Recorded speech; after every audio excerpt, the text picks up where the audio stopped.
Assalamualaikum warahmatullahi wabarakatuh. Perkenalkan, nama saya Kamalia Latuba. Saya dari semester 3 Fakultas Agama Islam, Prodi Pendidikan Agama Islam, Universitas Sultan Agung Semarang, tahun ajaran 2025-2026. Presentasi ini saya buat untuk memenuhi tugas ujian akhir semester 3 pada materi Sejarah Pendidikan Islam dengan dosen pembimbing Bapak Muhammad Farhan SPDI Shum MPDI. Pada kesempatan ini, saya akan mempresentasikan materi mengenai sejarah dan perkembangan pendidikan Islam pada masa penjajahan di Indonesia. Topik ini penting untuk dipahami karena pendidikan Islam bukan hanya berperan dalam penyebaran agama, tetapi juga dalam bentuk kesadaran sosial, intelektual, dan nasionalisme bangsa Indonesia di tengah tekanan penjajahan. Pada slide selanjutnya terdapat latar belakang sejarah dan perkembangan pendidikan Islam pada masa penjajahan di Indonesia.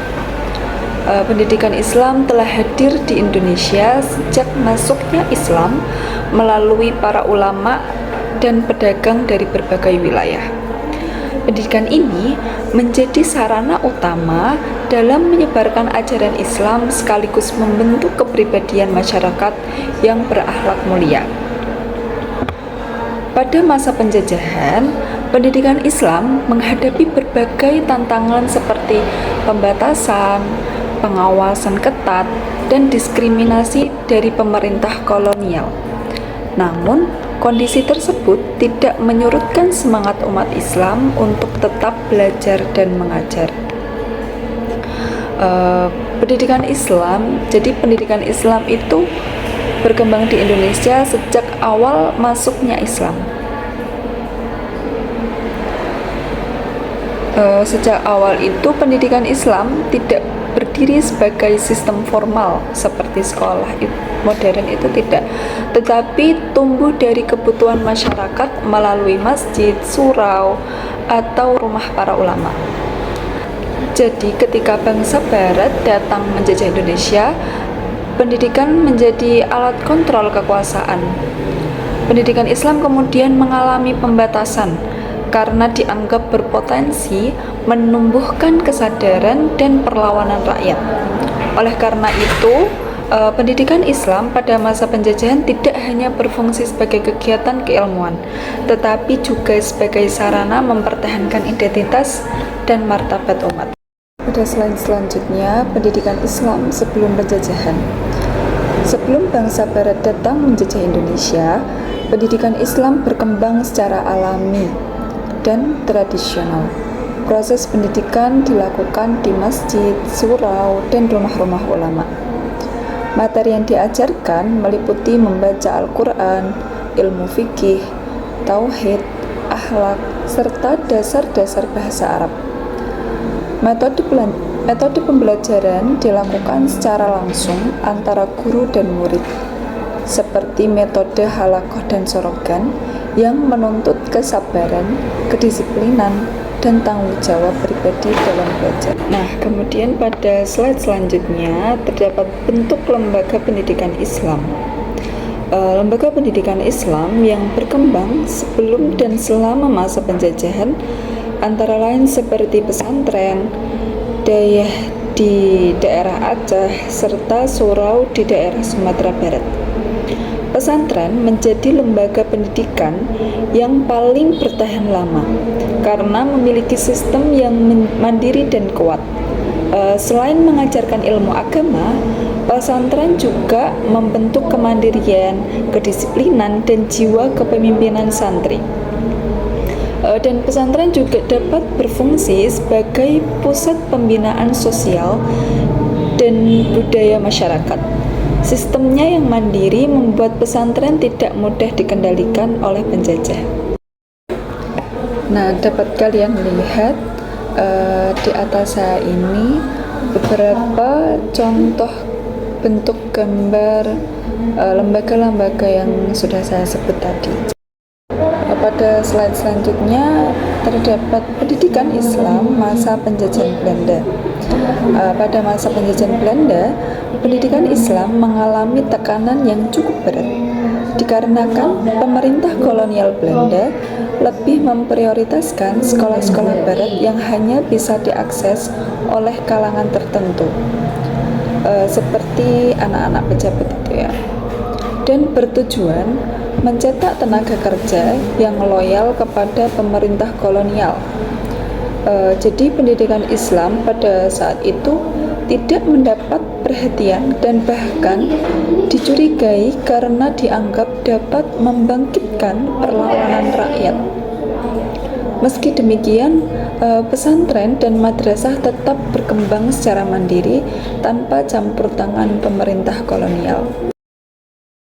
Nah, perlawanan melalui pendidikan Islam. Pendidikan Islam tidak hanya berfungsi sebagai sarana pembelajaran agama, tetapi juga sebagai media perlawanan terhadap penjajah seperti non-fisik ya. Melalui pendidikan, para ulama menanamkan semangat jihad, cinta tanah air, dan keberanian melawan ketidakadilan. Banyak tokoh pejuang kemerdekaan yang lahir dari lingkungan pesantren dan madrasah Islam. Nah, dalam slide selanjutnya juga dijelaskan pendidikan Islam pada masa penjajahan Jepang. Pada masa penjajahan Jepang, pendidikan Islam mendapat ruang yang sedikit lebih terbuka dibandingkan pada masa penjajahan Belanda.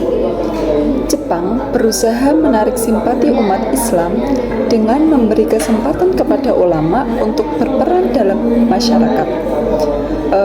Pada saat ini bahasa Indonesia mulai digunakan sebagai bahasa pengantar pendidikan. Namun demikian, kebijakan tersebut tidak sepenuhnya bertujuan untuk memajukan pendidikan, melainkan untuk menarik simpati umat Islam demi kepentingan perang Jepang. Pendidikan pada saat ini tetap diarahkan untuk mendukung kepentingan Jepang sehingga kebebasan pada saat itu tetap terbatas. Nah, di sini terdapat juga tokoh-tokoh pendidikan Islam. Beberapa tokoh besar berperan penting dalam perkembangan pendidikan Islam di Indonesia, antara lain Kiai Haji Hasyim Asy'ari dan Kiai Haji Ahmad Dahlan.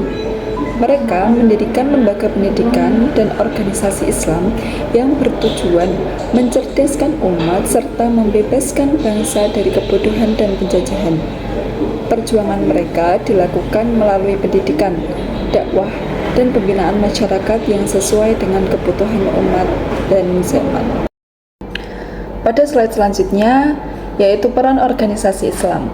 Organisasi Islam seperti Muhammadiyah dan Nahdlatul Ulama memiliki peran besar dalam pengembangan pendidikan Islam. Muhammadiyah didirikan pada tahun 1912 yang bertujuan menggabungkan ilmu agama dan umum. Jadi mereka mengembangkan pendidikan modern dengan mengintegrasikan ilmu agama dan ilmu umum.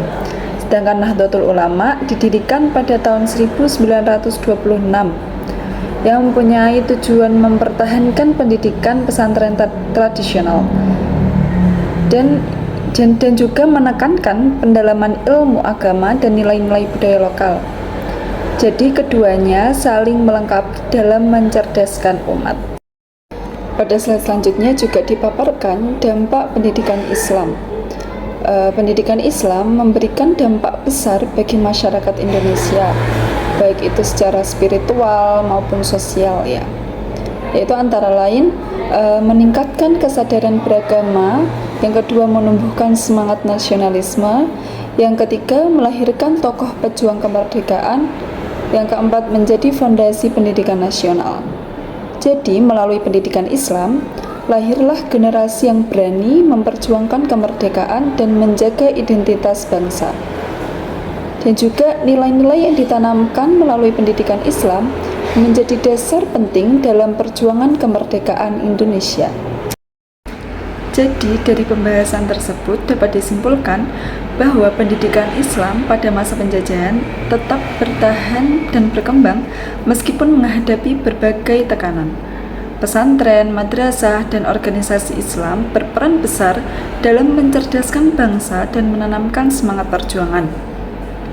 Pendidikan Islam bukan hanya bagian dari sejarah keagamaan, tetapi pendidikan Islam menjadi salah satu fondasi utama dalam terbentuknya bangsa Indonesia yang beriman, berilmu, dan berakhlak. Baik, demikian presentasi yang dapat saya sampaikan mengenai sejarah dan perkembangan pendidikan Islam pada masa penjajahan di Indonesia.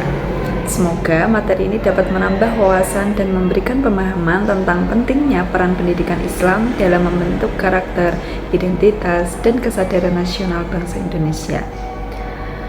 Terima kasih atas perhatiannya. Wassalamualaikum warahmatullahi wabarakatuh.